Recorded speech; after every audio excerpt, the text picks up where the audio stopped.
Would the backside of a Capri Sun make a good song title for a love song? Welcome back to the Incrustables podcast. I'm Roman, And I'm Aiden. and we're going to talk about some random crap. Oh, yeah. Yeah, this episode's just the two of us now. Yeah, it's the first episode of this season without Logan. 9 episodes in. Yeah. We finally have me and you. We've just been busy. Well, busy, and he's the tech guy, and whenever he's open, he's going to want to record. Oh, yeah. So it took us about maybe like 10 minutes to figure out this recording and then setup. Yeah, because his major is audio bullshit, whatever. But audio bullshit, yeah. Yeah, no, it's just a different. This is the first time getting that different energy. Oh yeah, because me and Logan's been doing it for 3 years now. Mm-hmm. Doesn't feel that long, but oh my god, it's been a long time. Since like end of junior year, we had the Incredible season 1 where it was something where we focused so much on being like Good Mythical Morning with.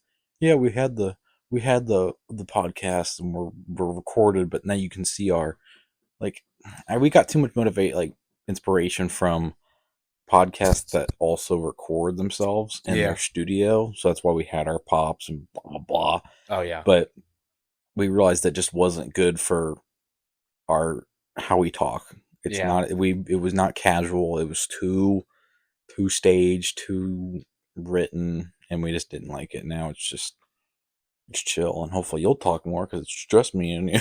Yeah, I know. But I'll try not to talk a lot because I'm a blabber. Yeah, no, it's all right though. Yeah. You know, I just sit there and I listen. That's true. Yep. But anyway. But this episode between me and you, I'll probably be talking a lot more than. I hope so. Well, me and Logan naturally bounce off each other because we're the same person. But I feel like this one might be a little bit more chill. Yeah, just a chiller, but it's also going to be different compared to everything else we have talked about. Yeah. This episode is all about band. You know what? I wonder how long. And just a side thing. I wonder how long will Logan listen to this into this podcast? Yeah, because we're gonna have to send him all this audio stuff. Yeah, and he might. He's gonna listen to 45 to an hour long of me and you talking about band. He already hates doing that in real life. Yeah, but man, I'd like to say me and you are better than when it's you and him. Oh, probably. I'd like to think that. And Logan, if you're listening to this. Fuck no. We miss you, Logan. No, get unbusier soon so we all three can hang out. Whatever. Yeah. But yeah, like you said, band. And a different band. This is not me and Logan's marching band, show choir band that we talked about almost every episode because that was our lives back in high school. Yeah. Now it's actually talk about in a live acoustic band, not acoustic, never mind. Rock band. Well, I don't want to say it like rock band, like it's the Xbox. We're in two bands. What? We're in two bands. We have a rock band and we have a fun band. Fun band. Yeah, well, we already talked about Incrustables. Yeah. The other band. No, but I don't want to just say it necessarily a rock band, but it is a performing band. Oh yeah. Because I don't know. The word band is such a deep vocab for a lot of people because when it's totally. Us, we see it as all three or whatever. Yeah. There's some people that say band, like, oh, well, you're in a band, and then when you even say that, it makes you think of like your dad in high school. Or oh yeah, but well, I was in a band. Ooh. No, but and then when we say band, sometimes it thinks marching band or whatever, concert band or jazz band. But no, this is a legitimate. It's a 4-member musical group. Yeah, but before we get into that. Mm-hmm. We gotta rank some things. Mm-hmm. Oh, rank you very much. Yeah, I know. Yeah. Today's topic is top 5 of your favorite bands. Bands. I mean, why might as well just keep bands and bands. Yeah, just Battle more of bands, more bands and bands. I feel like let's hit 5. Like you start with 5, and I'll hit you with my 5, and we'll go back up to 1. Okay, so my number 5. So these are just your bands that are close to your personality. It's not just like the best bands of all time. This is bands that you just listen to all the time. My number 5 has got to be Queen. Queen. I figured you were gonna say Queen, which is ironic because you would say that is probably a top 5 most inspirational, most it is band because that's what got me into drumming. Yeah. So I'd go Roger Taylor, a great drummer. Yeah. Love him. Yeah. Yeah. I think. Some of these I just have to pay respects to because I don't listen to as much now. Yeah. But they have influenced me to pick up a guitar. So my number 5, even though if you asked me probably a year and a half ago, these be my number 1, Metallica is my 5. Oh, yeah. because I still to this day, a couple days ago, I still played like some songs off Ride the Lightning, and I've gotten Kirk Hammett inspired solos, and how I write, at least for hopefully our first album. A lot of riffs were based off of James Hetfield's down picking and all that. So it kind of changed how I would sing the vocals, because maybe that might be our type of genre where we play this like almost thrash-ish, the heavy, straight music, but then the vocals are like Depeche Mode or Foo Fighters, which you might hear those on bands later. But anyway, what's your number 4? I have my top 3 easily. My number 4 is kind of hard to choose. There's a lot of other bands that inspired me to like just start drumming and just learn how to drum. I'd probably go for my number 4, 30 Seconds to Mars. Really? Yeah, because that was like the first band like I got into with my dad. The Kill. Oh, The Kill, definitely. But like me and my dad used to just bond over listening, and I would always scream in the car The Kill, just scream the lyrics as loud as I could with my little voice at the time. Like, so this was like emo Jared Leto. Yes. You don't listen to much of like Walk on Water today. I listen to that. I'm just saying, like his almost church music sound. Yeah. I mean, it's different. I think it's really cool, even though he looks like Jesus. But he rocks it. Joker. Yeah, this is where it starts to get difficult because I listen.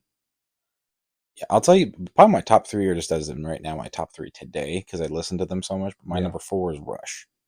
Oh, I totally forgot about Rush. That's the band that I thought me and you would share, because you already know Neil Peart got you into drumming. I already know it. You got every drummer Neil into drumming. Actually. And when it came for Rush, I got into Rush after Metallica, but because I got into music around 2019, and my number 3 band is the first concert I went to live. I'm actually seeing them later this month, which I'm so excited for. Yeah. But I'll tell you, they're my number 3. I'll get to that. Okay. But I got into Rush probably a little bit after COVID. Like, I got around Metallica, I got my first guitar, and then my dad shows me. I cannot remember where I got it from. I don't want to say it was stereotypical, like Tom Sawyer starts playing. I think it legitimately was probably Subdivisions or some sort, because those were his favorite albums. Mm-hmm. He loves all the Rush. And I know your dad. I remember it now. The first song I heard was Xanadu off of Farewell to Kings. Love that song. That intro, I want to make a song like that. It's maybe second album, whatever. But I heard that in that little chime. I was like, "What is this band?" Mm-hmm. And then he started showing me his Fly By Night, and then he loved the early Rush. Oh yeah. And then I got into the like Clockwork Angels, the newer stuff, and I loved that. And then eventually I started picking up that guitar pieces. But they're the perfect band when it comes to like a guy who's the best at an instrument. Yeah. Like you cannot argue that Geddy, Alex, and Neil are one of the best at each of their instruments. Oh, totally. Even for Alex being underrated as a guitarist, his melodies and how he wrote those riffs is mind-blowing. And then obviously Geddy and Neil are commonly talked about as top 5 at their best riffs. Oh, yeah. But especially Neil. Oh, Neil's number 1. I don't care what you want to say. Yeah. He can groove. I know he wasn't the founder of it, but he motivated the shit out of people. And I mean, even like, if you listen to some of Swords and Say, I think it's Swords and Snakes and Clockwork Angels, it's not as progressive. It's not like a 5/8 to a 7/8. It was this very standard, almost Boots and Cats rhythm. Yeah. But he has some jazz and some upbeat rock influence, and it sounds badass. Yeah. So you can't just say, yeah. Love John Bonham, but he's not Neil Peart. Yeah. Sorry. So my number 3, I'm actually going to change. Because... So, yeah, I'm going to change it to Rush. It was going to be Korn, but I don't really listen to... Like, I've only gotten recently into Korn. But now that I realized it, Rush now deserves my number 3. Just for the sole fact, like, I got into Rush on my papaw. It was COVID COVID time. It was during COVID. Seems like we all got into music. Yeah, during COVID. Prior to like COVID. But my I was on Snapchat and I posted to my story, give me song suggestions to play. And my papa told me, like, he didn't have Snapchat, but like I asked him in person. He gave me Tom Sawyer by Rush. And like my parents looked at me and they were like, "Oh, that's a difficult one." And I was like, "I've never heard it." For drums or for drums just to play? Oh, so this is this is a difficult thing. Yeah. And I never heard it, so like I listened to it and I looked up tabs on MuseScore to learn how to play it before what was it called? Songster. Before I found Songster, yeah.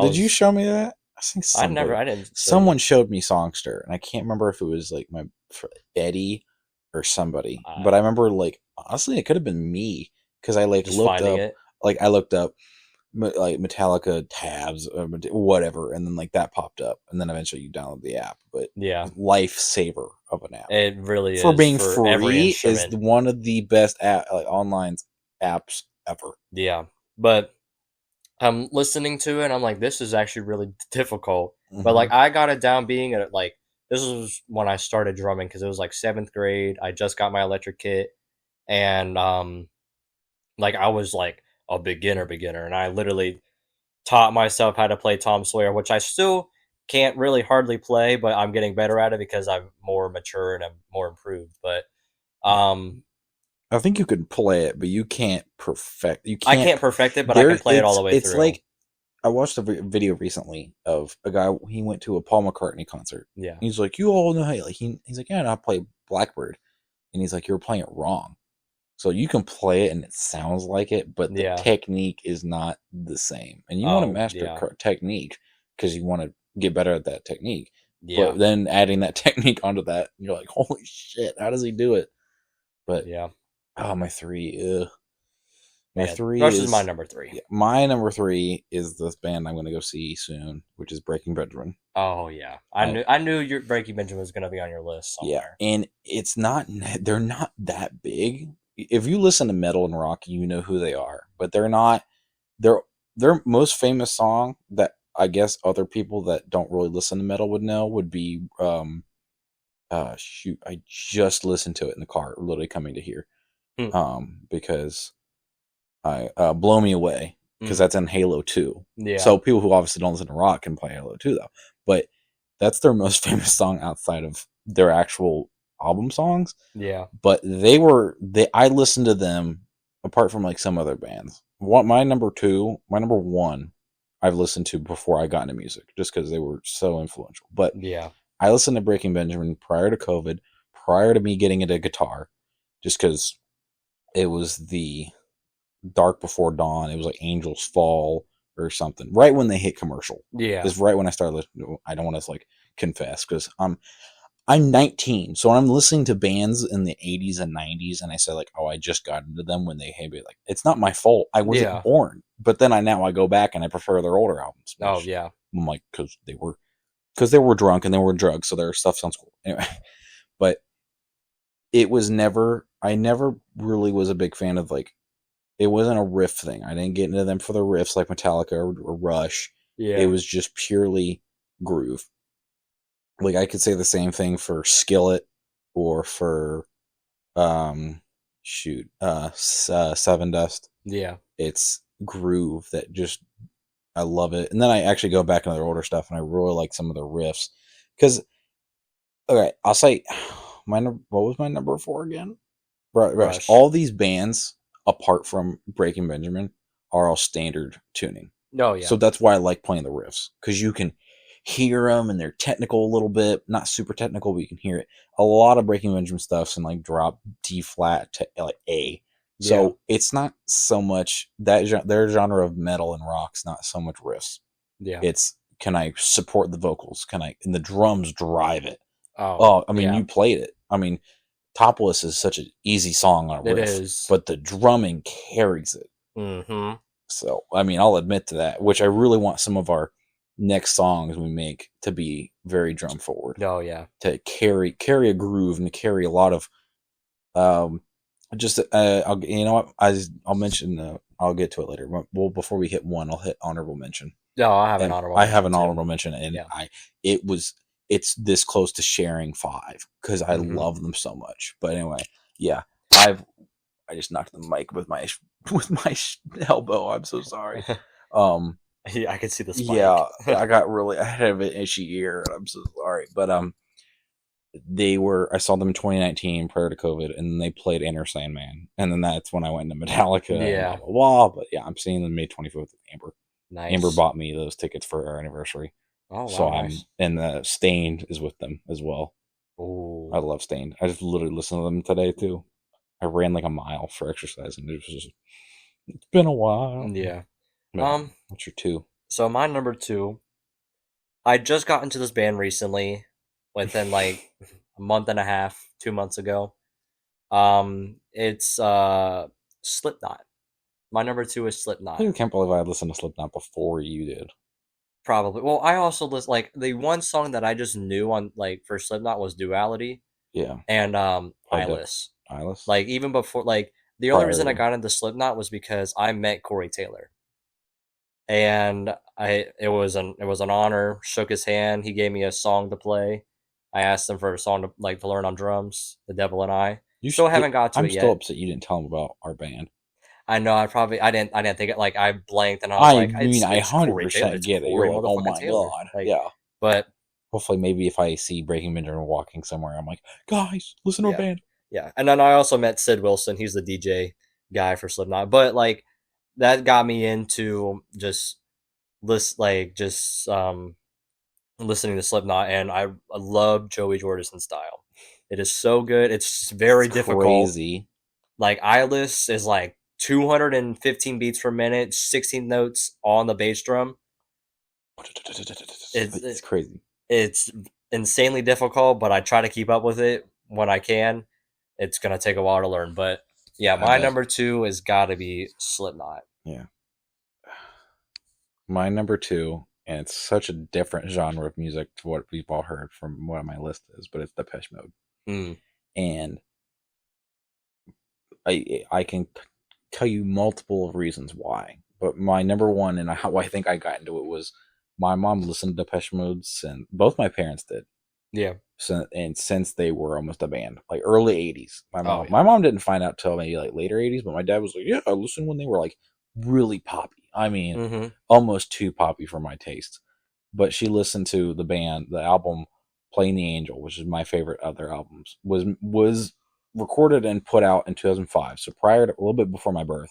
I literally listened to it in utero, and I don't know if that's something science to it, but I like could feel it, and I remember coming out and I like, oh, I think I've heard this song before. But going back, I think I literally listened to every album within from 1989, I think, today. Yeah. And they're not. I know that we played Personal Jesus, which was absolute hell to play just because we had no instruments to play it. Yeah. But And that was a funny first song right there. as a musical part, not necessarily they're a band because you can hear guitar, bass, and drums, but they're an electronic band, so they have Yeah. keys and all these sound effects. But I love classical music, and I love chords like a little bit of Rush and a little bit of Metallica got Yeah. inspiration from a little bit of Beethoven or Mozart. But the way that they use these riffs and chords, I've gotten some of my, I think, jazz chord. Some of that was a Yeah. little bit of Depeche Mode, just because the tone and how that like I like a seventh chord. I was like, oh, it sounds like Depeche Mode, whatever. But my favorite album of theirs was Plain Angel, and my mom suggested we went to Three Feather Record and asked them to get Ultra, which you should listen to for. I'm trying to for you for drums because they're not a drummy band. Yeah. Obviously, they're a like drum track, but not like rapper drum track, but like drum machine. But they use it Yeah. for. They have some particular like nice stuff, but there's some like kind of grooves and kind of percussion wise on all the album Ultra Mm-hmm. that is so. And I'll say this because it's so weird when you talk about these type of songs. But I know I'm already blabbing more than you do about these bands. But No, it's all good. I had.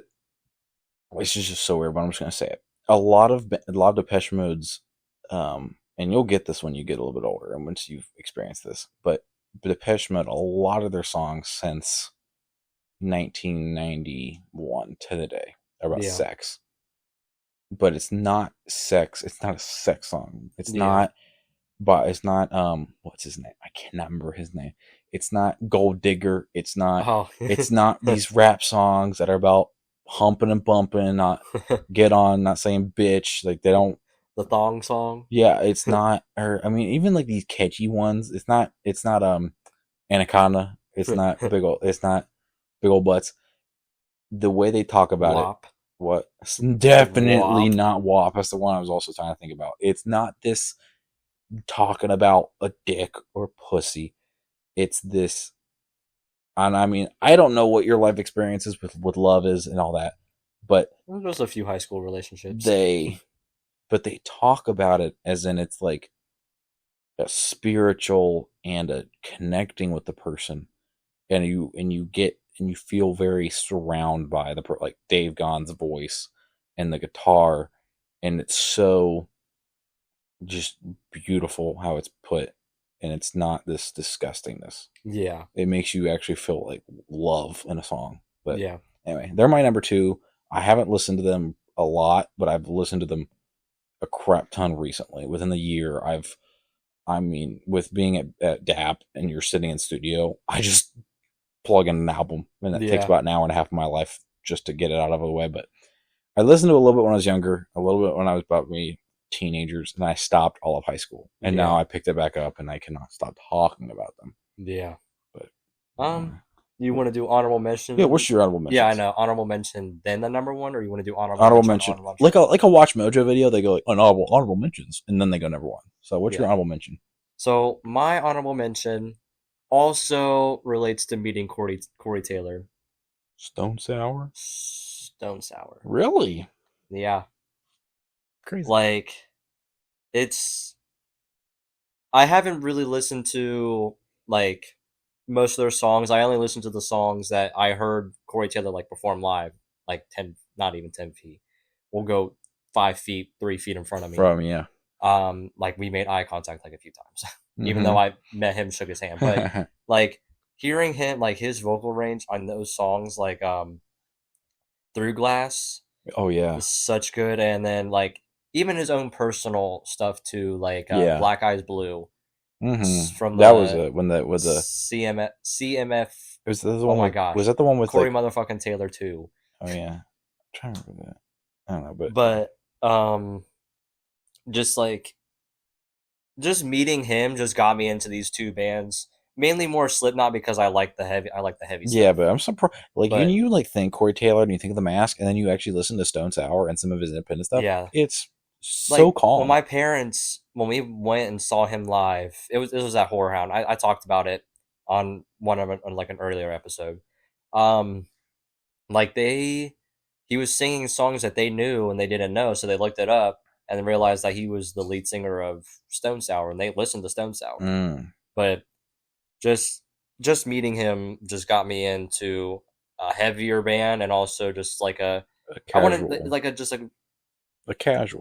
band, and their songs are amazing. Mm-hmm. Like, so that's why. But I haven't listened to them a lot, so that's why I put them as honorable mention. My honorable mention, I did not get really listening to till probably about 2023.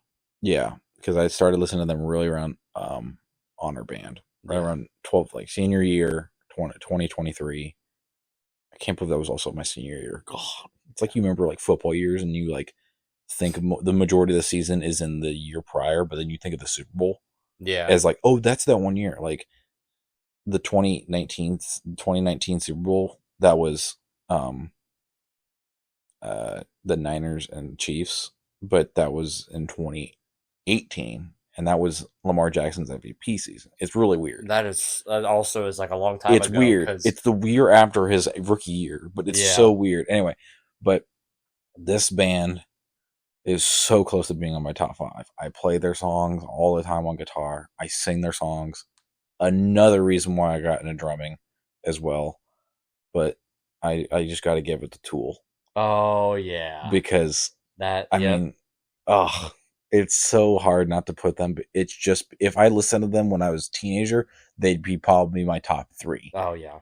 But again, almost like on a spiritual level, because they write songs very about the spirit and nature and going beyond. Schism with the but yeah, you always think about the weird ass music videos.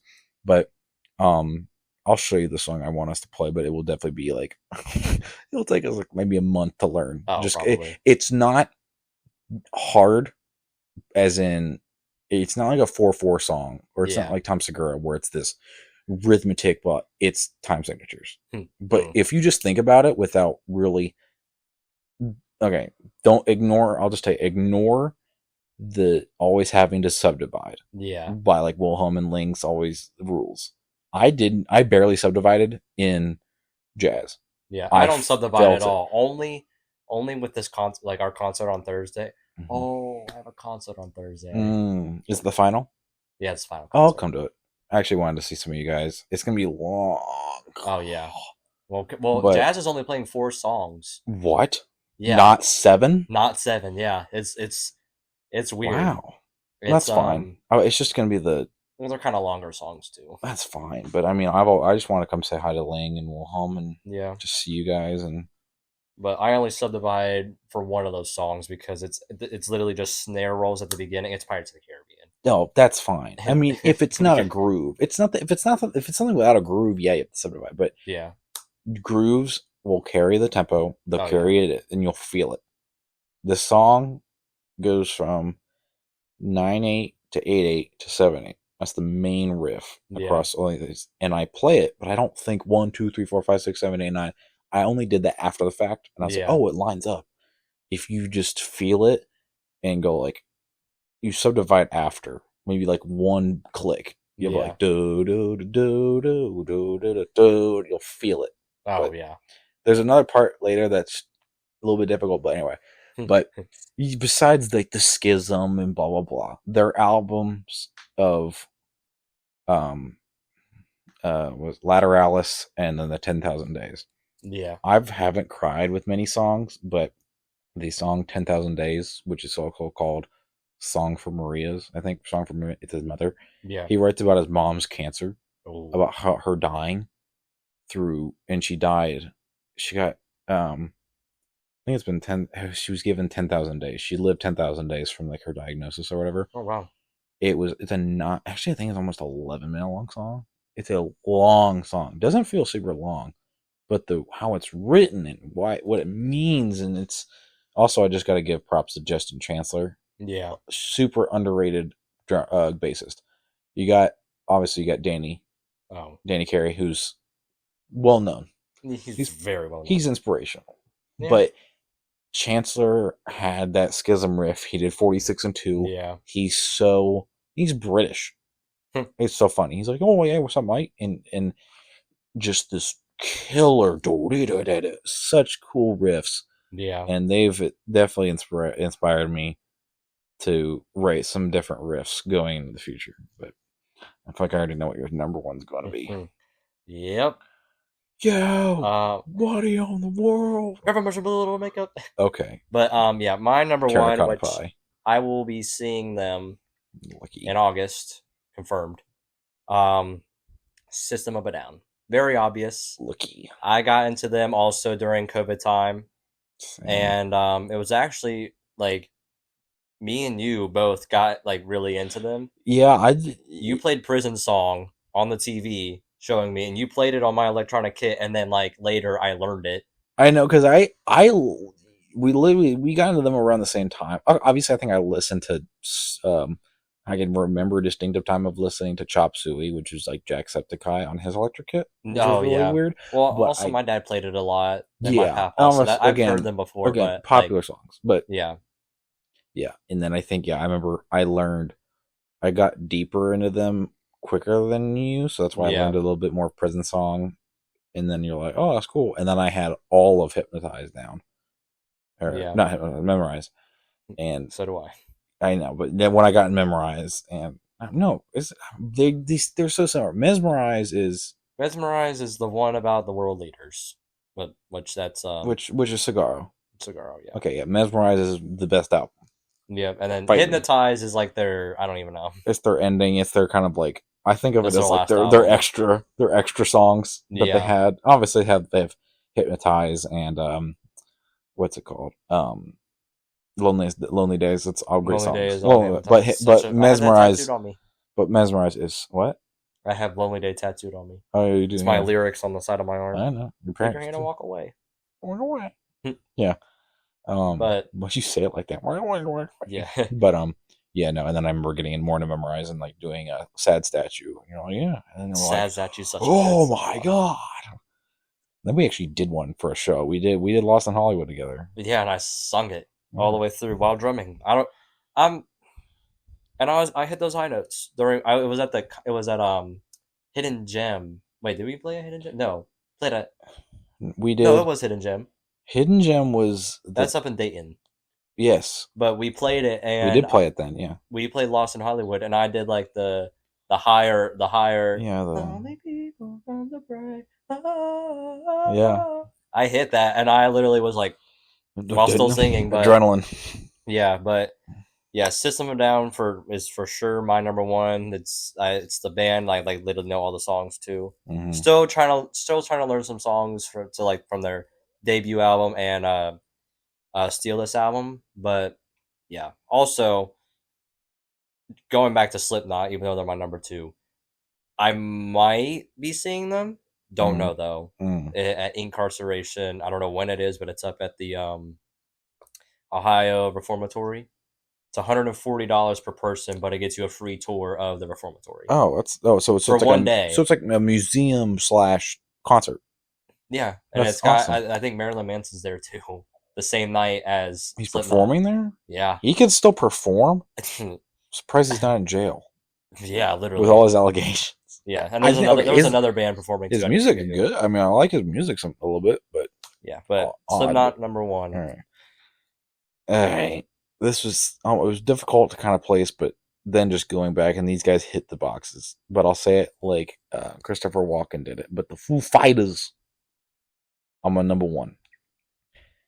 And that's very obvious as well. I mean, after going, and this is a statement. I saw Metallica it's gonna be almost 2 years ago in November. Not almost, because we still have half the year to go.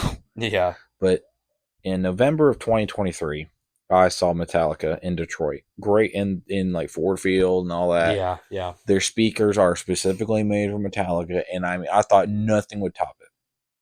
And then my dad gets us free tickets to go see Foo Fighters because a graduation present. So he asked a couple buddies, yada yada. We get free tickets. We are the closest you can get without pit. Mm-hmm. So amazing sits, and it's in the Red Stadium, Great American Ballpark. Great American, and they were in the back, so they were they were in the outfielder. I was probably on second. I was close to second base. Yeah, I was probably where Ellie stands, so I'm on the shortstop. Probably, yeah. I'm a little bit of left side. That was the concert that Emily was at too. And when I tell you, it was just otherworldly. And it's not even that it wasn't this like light show or whatever. There was a giant ass screen that had a little weird stuff on it, but it wasn't this Eras tour. It wasn't this crazy. Yeah, I'm sorry, Taylor Swift fans, if you're watching. Swifties. My girlfriend's one, and she understands the craziness. Whatever. Yeah, no, she likes Korn more though. I love Korn. That's also my honorable mention. Yeah, I got two. I don't. Probably System of a Down might be my other honorable mention. Whatever. There's a lot of bands that would go on honorable mention. Oh yeah, totally. Like Watch Mojo, where they give just as many honorable mentions as they do actual. Yeah, it's like 10 honorable mentions with a list of 10 things. That one song by Goaty that's being covered by that one chick. Or whatever. Anxiety. I hate that song. Whatever. Oh, I hate that song. The Goaty one is. It was so good at the beginning. And then it just kept getting overplayed. I know. And it's horrible. The one by Goaty, the Somebody I Used to Know, is a goat song. See, and now it's like a roulette. You're like, is it? Because the beginnings are the same. I know. So it's like, okay, is this going to be the good one or is this going to be the bad? You can tell by the beat, and if they miss the beat, you have to turn it off. Because it would be the other song. Because then he goes the now and then, and the other one's boom, anxiety. You're like, oh, Yeah. it's just that offbeat. Sounds disgusting. Anyway, but my dad said he was the best concert he's seen in 30 years. And he's been seeing concerts from the Scorpions, Judas Priest, whatever, when things were illegal back then when it Yeah. came to like security and safe wise stuff. But I've listened to them when I went to baseball games, like when I was on baseball teams, when I was 7. Best of You, I mean, the why am I blanking on it? Everlong, every drummer's nightmare of a song.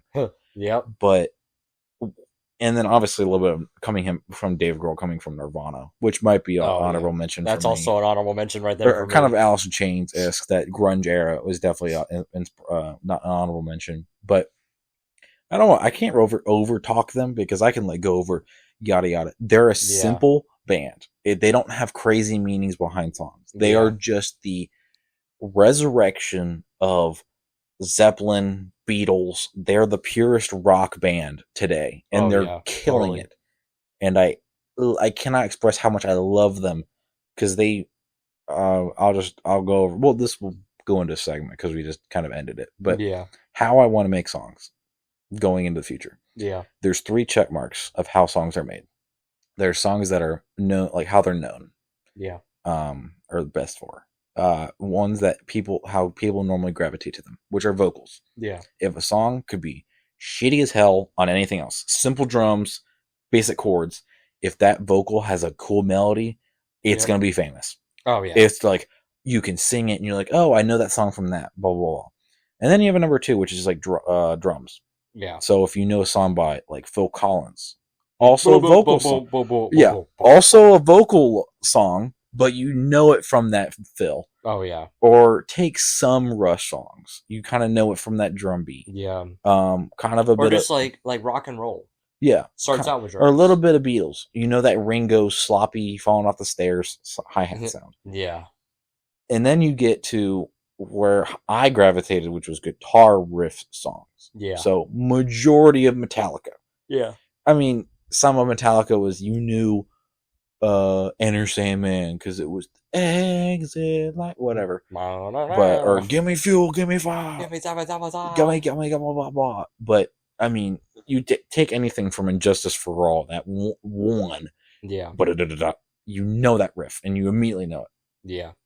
Foo Fighters check all 3 of those boxes. Oh, yeah. I mean, Best of You is a song that everyone knows by the I've got a confession to make. Yeah. And then you have the kind of guitar riff, and then you have those drums going back and forth. Yeah. Or I mean Pretender. Look at Pretender. That's probably, actually, that should be number 1 because it has that dun-dun-dun-dun riff. It has the basic of the drums, and then obviously the "What if I say I'm not," like everyone knows that song.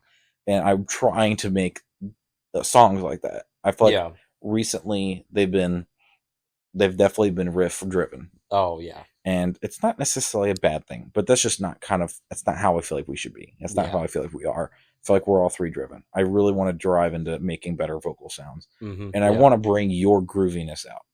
I'm trying to tie in what we can be technical, but also, like, I mean, Taylor Hawkins, in my opinion, is our what I'm trying to influence how we can sound. Yeah. Because he has some metal, or he's kind of just Dave Grohl. Because Dave Grohl is definitely metal. Oh yeah, I mean, definitely. Queens of the Stone Age, that intro to he has that double kick pedal that he can get, but also just he can nail a simple groove and your head's banging.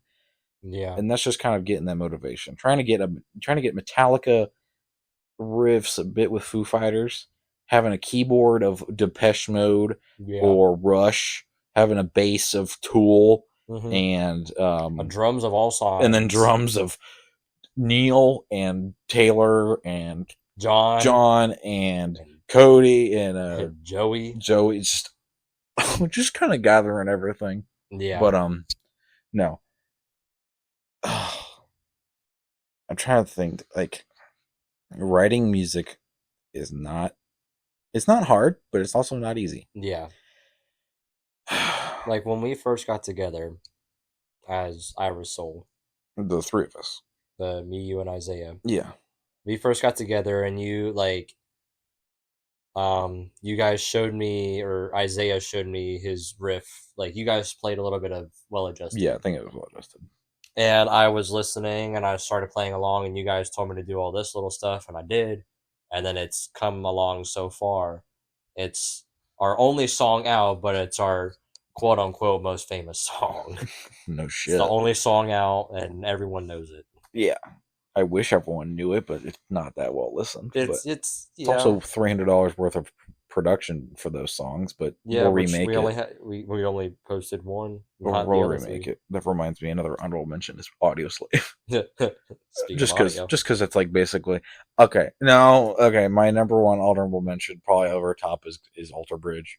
Okay. It's just because I like super groups, but I don't count them as super groups when it's basically everyone else and they just get a new singer.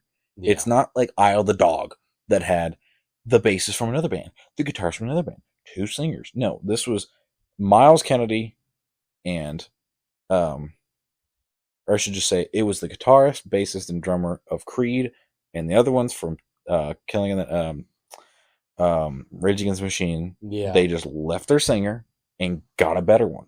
Mm-hmm. And they became the best bands. Yeah. But anyway, those two are my honorable mentions. But also kind of bands that I really want to make.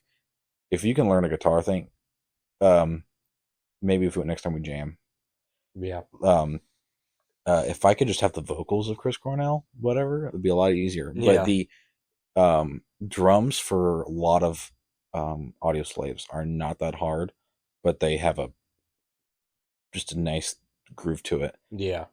Easy guitar riffs, but it blends, and I don't get it. It's like we can do the same thing. It sounds like, yeah, and they do it. And it sounds like a symphony, whatever. But yeah, well, I can tell you I'm just gonna tell you what I'm hoping it turns into of what it's like for us when we write music now. Now that if we borrow that Scarlet and all that, yeah, and how it kind of compares to like other bands. It's kind of like the main person writing the riff, because if we're basing it off of a vocal line or riff, there are definitely times where if we want to do a drum intro, because I definitely think we should have a couple songs with like really cool drum intro that carries it. Because I think I'll make a riff. Like I made one that kind of sounds too much like Smashing Pumpkins. Yeah. But then I'm like, I always think about, it's the beginning of the song, blah, blah, blah. But then I think, well, what if the drums came in first or whatever? But anyway, how I'm always going to think is this is how it happens. Unless you have like a really cool drum. Well, I got a few. I'll just say this. Drums aren't necessarily, unless you have a signature groove, those are written first. Yeah. But a lot of the times, drums are, you feel it in. It's just kind of the reality of drums. Literally. It's not to demote it, but you're not gonna listen to it and like do that. You feel it, so that's why it doesn't have to be this written out thing. You feel it, you put it in, it sounds great. Yeah, it supports it. It's the most important instrument of a band. It's the supporter, so it doesn't have to be the front thing. But what I'm hoping it happens is, I don't feel like I can, for how I'm like stumbling on my words, but for how busy we are, and Isaiah has two other bands, and you're in high school, and I'm just out of my first year of college, but we are getting jobs and all that. We can't meet, and we also don't live in a studio. Yeah. We're not 100% a band. We're a band, we're not musicians. Oh yeah. Or whatever. We are, I don't know the term. We're not, this isn't our job. I'll just say that. I don't know why I just said that. It's not our main source of income. It's not our job. Yeah, not yet. I hope to be a professional job. I don't know. I always said if we got like a contract from like Elektra Records or whatever, and we make six figures, I'd quit everything and just pursue music. But that's a hard road. But you would win the lottery more than that would happen. But anyway, what I hope happens is I use that Scarlet and I can really think about how a song would go. Yeah, I'm still figuring out what to write lyrics and how to write the rhythm, and how would I think about if I heard this on the radio. And I'm like, it's so simple, but but when I write it, if I were to write it simple, it sounds too simple. But then when I hear someone else's, I'm like, they got away with that. It's so easy. So I just have to trust that process. But I need to write a riff, put it in that sound, audio it, because tone is one of the most important things when it comes to anything music. It can sound completely different if you have it drier, like warmer, cooler. It's crazy. But if I were to get that down, and then I can kind of just send you a recording, because that's important. We'll all have our free time, but we might have only 2 hours, or it's late, or it's early, and some of us are also. So I'm like, I'll send you this recording. Make a drum thing for it. I'll send it to Isaiah. Here's an idea I had for it, but make whatever. I mean, we had that when we were in high school. I mean, Jazz Court, I told him for the chorus, he had the chord progression, but he didn't have a riff. Yeah. And then I made probably my most proud riff ever. I've always wanted to make a clean riff that could climb and go places. Mm-hmm. I love that riff. I really wish it'd go on like What Makes This Song Great by Rick Beato. He's like, yeah. I love watching him.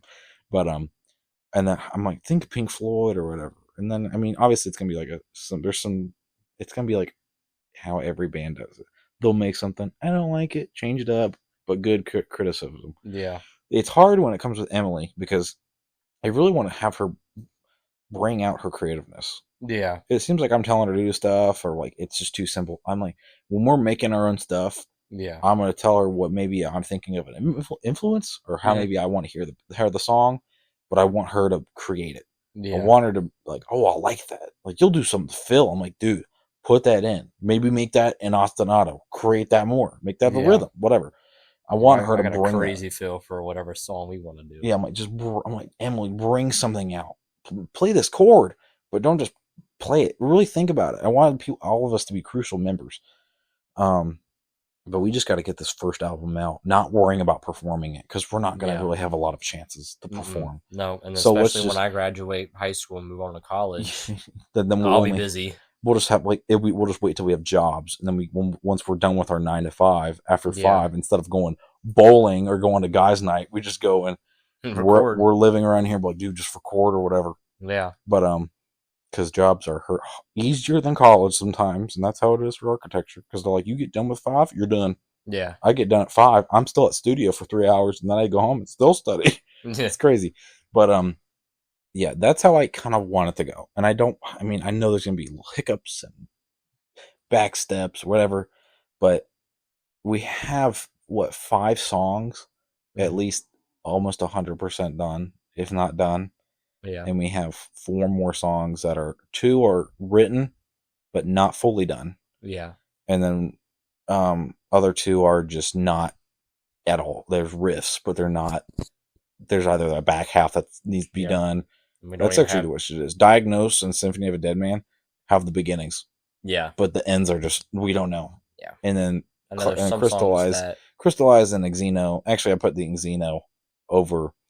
I put in Xeno. I have no idea how the ending's going to go. Yeah. I almost want to I like the intro, but this like gallop riff, I don't know. It sounds so fun because it's like a really good like thrash, and I don't want to waste it. But at the same time, I think I feel like a better, but it's just the feel, and that's just going to be where it's difficult. It's like, some songs don't have titles yet. We have riffs for them, but we don't have titles. Yeah, I think I have all the titles ready. I just maybe haven't told you guys, whatever, but I at least have we have 9 coming, and I have so many. I probably have double that in riffs and likability. I think I have a song like pretty much done, but it's just not going to be on the first album. It's like, damn, that sounds so good. Yeah, our second album is going to have a lot more. If we get to it. We're going to get to it eventually. We'll be 45. We'll be 45 when music's just all written by AI or something. Literally. But an album that goes through death, life, love, sex, blah blah blah. I'm like, I really like when we get to it.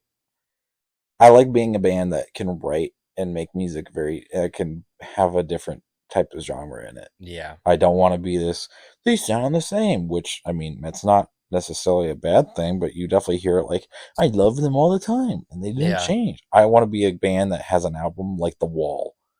That is the most influential album almost of all time when it comes to creativity, storytelling, movement, everything. I'm telling you, they were the kings at transition. Tyler, the Creator, I guarantee you got transitions from Pink Floyd. Probably. It had to be. They were, I can't think of another band that faded a song into another song that like you couldn't tell unless you knew it. Yeah. But if you're playing on that record, a whole record would be a song. It's not multiple, it's one song.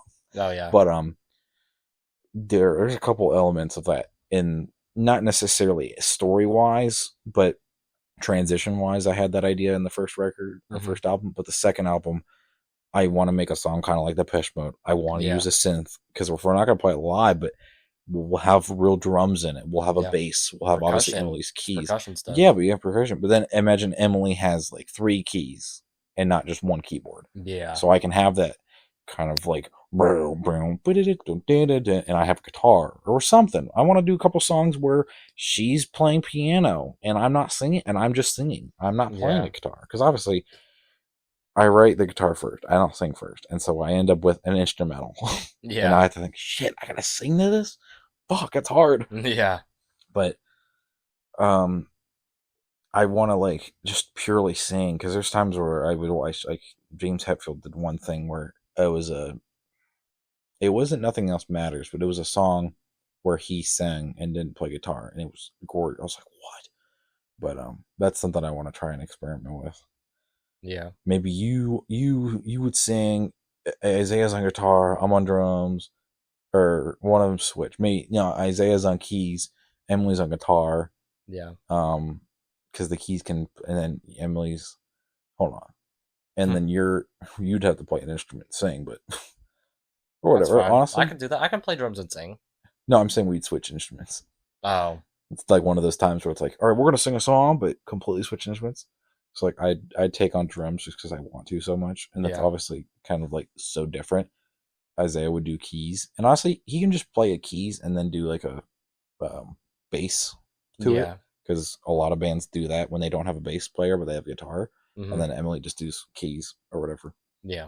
Or we don't even need keys. Isaiah does guitar and Emily does bass. Yeah. And then drums, and you just sing. So we're like that would be the most audio slave. Black guitarist, a Jewish drummer. Yeah. But whatever. Yeah. Anyway, but what are we on time? I always hate asking that. We're at 52 minutes. Oh wow, we can kind of wrap this up soon. But yeah, no, totally. But I hate doing that, because normally you always have it timed professionally, but we're not professionally. But I'll stand this. Like, I like talking about how it was like for us to play. Yeah. Because while we were, because we're not gonna probably play live either in a while or ever. It's gonna be those things. But I'm happy with that. I love playing live. Don't get me wrong. It is such a feeling, and if someone can do it, do it. It's not really risk. The only thing risky was if you're stage fright or whatever. But yeah. Huh? Oh yeah, right. But performing live is like when I first just starting in band, like when I first performed my first concert as a 6th grader, I was like freaking out, like nervous as heck or whatever.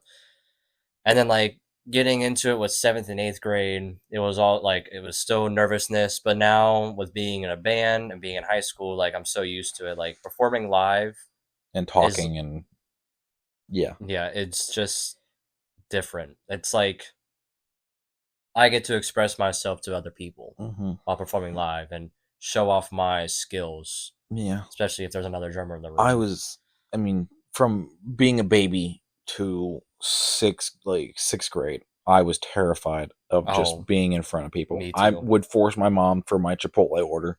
It was that bad. Eventually, it got to 8th grade jazz, and I had a guitar solo because I was the best at what I was trombone seat 1. Yeah. Chair 1, and they gave me, and I was like, shit. It was Born to Be Wild by Steppenwolf, and I had that like no, and I killed it. Yeah. But that was the first time I'm in front of close to like 100 people. Oh yeah. And then you had the high school, and it was a little scary for like sophomore year. Yeah. But then eventually like you're known, and then my mentality is I almost like doing it because I know I'm good. I've gotten that confidence of, man, I'm good, and I know other people can't do it, so enjoy the view or whatever. And also, my old man spirit's like, I don't care. I don't care. I could fall apart, and I'm like, I don't care. It's like, what? It's like, what? You do it better. I will do it differently. I don't care. Yeah. No, it definitely. I only had a time where I was slightly nervous. It was because when we made the song, it was "Promise Me." Oh yeah, and that was a because it's so easy to sing when you have a drums playing or two instruments. I'll just say that because obviously it's not really that much different if it was me and then you're playing. Yeah. But when it's just me and I have to do a lot of, I can't rely on your tempo or I can't rely on Isaiah's pitch. Yeah. It's me to my guitar and I'm controlling all of it. But that was a little time of a little worriness, and I know that was a song that I really wanted to play in front of Amber, but I couldn't, and then we were almost doing it for the Christmas one, and then we just fell apart, and I also got mad because certain events happen, and the downtown Cincinnati love that city sometimes. Sometimes hate that blood got boiling, but anyway. So do mine. After my car almost got towed. Oh my god! I was now you will not repeat that mistake every time. I will never. Every time you get that ticket, you put it on your dashboard. Oh, I will. I'll make sure to read put it on that dashboard. But I love that song because I think it's that's my Alter Bridge inspiration of the song. But I love that song, and it's because it's a love song, but it's not this. It is this. I know I was harshing on Swifties earlier, but it's not. This is in respect. It's not a like Taylor Swift love song. It's not. No, not like. It's not this. 5 Seconds of Summer. It's not a Shawn Mendes or a love song about Travis Kelce. So High School, whatever that song is called. And I mean, not even the corny stuff. It's just like it's not this.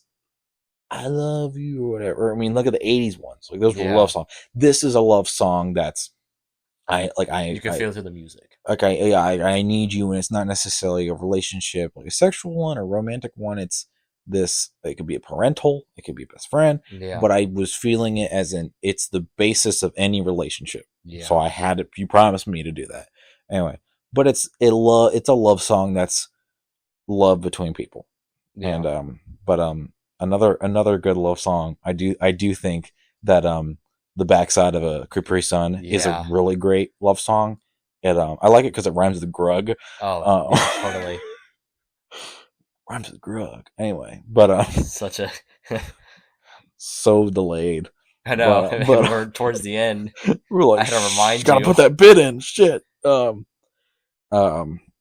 but I don't know. I have like a song for second album is just called Amber because I think it's a cool name. Obviously, it's about her. Yeah. But no, it's actually about mine. No, it's about the stone amber that the ember blah blah blah. No, but it had such a good riff in it, and it was very Foo Fighters like, and I was still writing it. But I remember, I'll just get into it. This is probably the closing thing because this is how much music affects me how it's in my life, and I can't get rid of it. Even though if I could just do it, I would do it as a career. But I know how difficult it is. But I love architecture as well. But I know music will never leave us and leave me. But I remember, this is when me and Amber were. You remember it, but me and Amber went on a break. Yeah, I remember. This is like I'm telling to like 100 people. Amber might listen to this. I tell her we have a podcast, but no, we were about to go to college. Obviously, this was just backstory for the people who actually do listen. Going off to college, you don't want to have to worry about them all the time, as if you were in a relationship. So we made the healthiest decision, and it was for the best. Yeah. Obviously, we are completely happy now. Better than ever. I mean, it's just how I envisioned it prior to the break. It's how I wanted it. Yeah. But we had to go through the rough steps of life. And so, but we still were best friends. I mean, it was weird because we were only together for 2-3 months. Yeah. And yet we're completely best friends. She's my best friend still. Sorry, Logan. It's different. We already had the conversation. Yeah. But, so she still saw me. Like I saw her this day before she moved. Yeah. and we were on FaceTime. This was 11 o'clock at night when she has to get up early and leave. And the next day I had a cavity filling. It was just the weirdest day. But it's like 11 o'clock. She's printing off photos for her to hang up in her wall. Yeah. And I'm just kind of like, I'll tell you, this is just a fun story to close it off. I know this is a longer episode. I did not envision it to be this long. Ranky was long, but it was a 30-minute rank you. I was good. I like that. I don't care. It's a segment. It can be a long segment. But anyway, we were in the car. We went to, I can't remember what it's called, but it's the park right by the Miami River up by Forest Park. Yeah. Not Forest Park, Township up there. Whatever. Past Route 4, all that. There's like that park. We went there for picture, or maybe it was just, was it me and you? Or maybe it was just me. But before the Oppenheimer homecoming. For the Oppenheimer homecoming, we were at Village Green. I know that one too, but I didn't meet either. Anyway, Logan and Tori were getting pictures at the one in Township. Yeah. So I was there, the only one just as Oppenheimer, whatever. No, it was me and you. No, I know, but were you there with me at that one? Oh, yeah. Anyway, yeah, up you there. Drove me. I know. I didn't know wherever. But anyway, that's where me and her were there, and we were walking. We walked some hikes. It was really fun. We weren't together. But it was so fun though. And we get back in the car and we're talking, and she starts crying, and because she wanted to kiss me, whatever. Yeah, I don't want to be all dramatic, and we laugh about it because it was so sweet back then. Anyway, yeah, she started because she knows she wanted to get back together that quickly, but we had to be strong and all that. And so, anyway, we drive back. I go to her house, thinking this will be the last time I'll see her house, whatever. Yeah. So we get. Oh, my stomach just growled. Oh, my stomach's been growling this whole time. I gotta get a snack after this. But oh yeah. So we go to her house, and we drive. I park my car. I go to grab like a drink or something before I leave because she has 8 ale, and I love ginger ale. But I love 8 ale. It's so much better than Canada Dry. But L8, whatever, 8 ale. Ugh. Yeah, ale. I love ale. But and so she's on a step to get back in her house. So she's like in the garage. So she's about almost the same height as me because she's on the step. And I look at her, and I'll say some like a little bit prior. There's a song by Pigs Can Fly or Kids Can Fly called "Kiss Her You Fool," and she's playing. This is on her playlist, and this is in the car prior, like right when after she cried. And the one time I skip a song on her playlist, that song comes on. Yeah. After I didn't kiss her, so then I looked at her as she's on the step in her garage, and I look at her and I go, do you want me to? And I was like, and she's like, yeah. I was like, she's like, can I be a fool?